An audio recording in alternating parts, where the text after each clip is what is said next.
Hi, I'm Bob Newchow. I'm currently writing two young adult novel series. First one is CALINE, and I've already written and published the first book of that series. The second book will be CALINE'S COURAGE, and then that'll be followed by CALINE'S Challenge. And I also started writing OTHERWORLDER, which is the first book of the OTHERWORLDER young adult novel series, and that will be followed by What Now? And we call him Bob. I'm going to go ahead and read the beginning of Otherworlder. Of course, I don't have the book. I haven't written and published it yet. I'm going to put this down. I'll be reading from some notes and hope you enjoy it. Don't yell at me. I didn't tear into that second chicken. No one would have heard or even seen us if Fido wasn't such a chow hound. I only took a sip and would have been gone by the time she came to. Javier, don't call Ben that. You know he's sensitive about his appetite. Ugh. All right, Julie. Ben, you can slow down. I think we lost him a couple miles ago. Geez, I'd be gasping for air if I still had to breathe. I don't know how you can keep up with Ben, Julie. It's easy. I just cast one of my endurance spells. Ben slows down, stops, and turns to look back at Javier and Julie. His hand reaches up to pull off a bloody feather still sticking to his cheek. It's been a long night, Ben. You wander off once we parked, plugged in, and left Molly's car at the Riverwalk charging station. Javier and I had to chase you down again once we left the Riverwalk apartment complex and crossed Corrales Road. Let's go home now. You can clean up once we're there.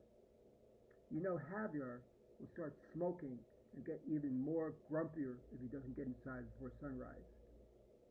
Ben hangs his head down, mumbles, Sorry. I was hungry. You're always hungry, Ben, Javier replies exasperately. Come on, boys. Our place is that way. Julia points to the trees in the dim moonlight.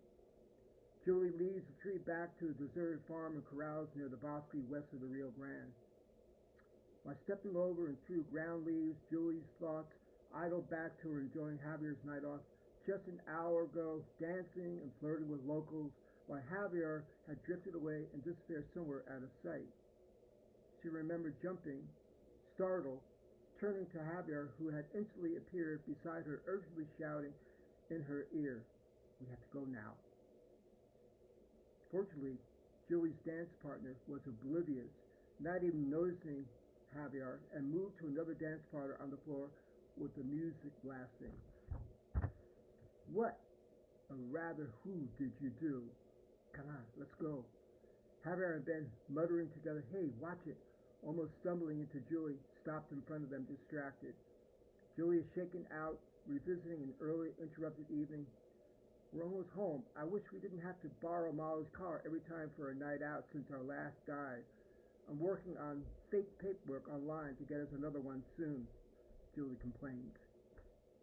Make sure you get one with dark tinted windows for me. Lots of legroom and headroom for Ben, Javier adds. The tree thins out to a brief clearing lined with crumbling adobe wall and an overgrown, barely visible pitted dirt road.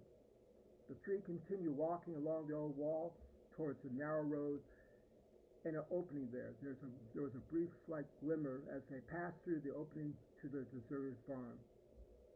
Their sprawling, flat-roofed, segmented, connecting adobe home came into view at the end of the sparse, brown, weeded, overgrown, narrow road. Traditional southwestern motive was contrast to the solar panel array and satellite dishes on the rooftop. An orange tabby waited for them outside the home's door entryway. He looked at the three with disapproval as they arrived. It's about time. My food bowl's empty. He looked at Ben, then Javier, finally at Julie. Did those two get into trouble again? Shakes his head, turns to go inside, stops and looks back. Well, are you three coming inside? I want my breakfast. Geez, Tiger, don't be so pushy and rude, Julie admonishes the cat. Just remember, you're my familiar, not the other way around. The three follow Tiger inside. Ben, go wash off that chicken blood from your face. Javier, stop pestering Ben. I'm going to feed Tiger. Tiger leads Julie to the kitchen where a bag of kibble was stored. He turns to weave in between and around Julie's ankles. headbutting her to the cabinet door. Stop, Tiger.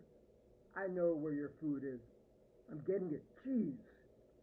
Satisfied, Tiger walks, stops, and waits next to his bowl.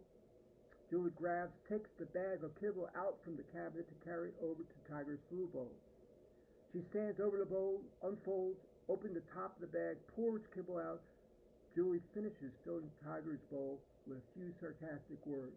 There, Tiger, are you happy now? Tiger ignores Julie as he plunges his head into the bowl filled with kibble, wolfing mouthfuls, crunching, gobbling up and swallowing down every morsel in minutes. Tiger raises his head and turns to Julie. Hey, Julie, why are you being so stingy? Come on, give me a refill. Julie anticipated Tiger devouring the first bowlful, staying put, not returning the bag of kibble to the cabinet, standing, watching, waiting for Tiger to finish the first pour. Tiger sits, lifts his front paw, licks it, wiping off the crumbs with his whiskers. Oh, by the way, Julie, I heard some pings from your laptop. You left it on. I jumped up to peek.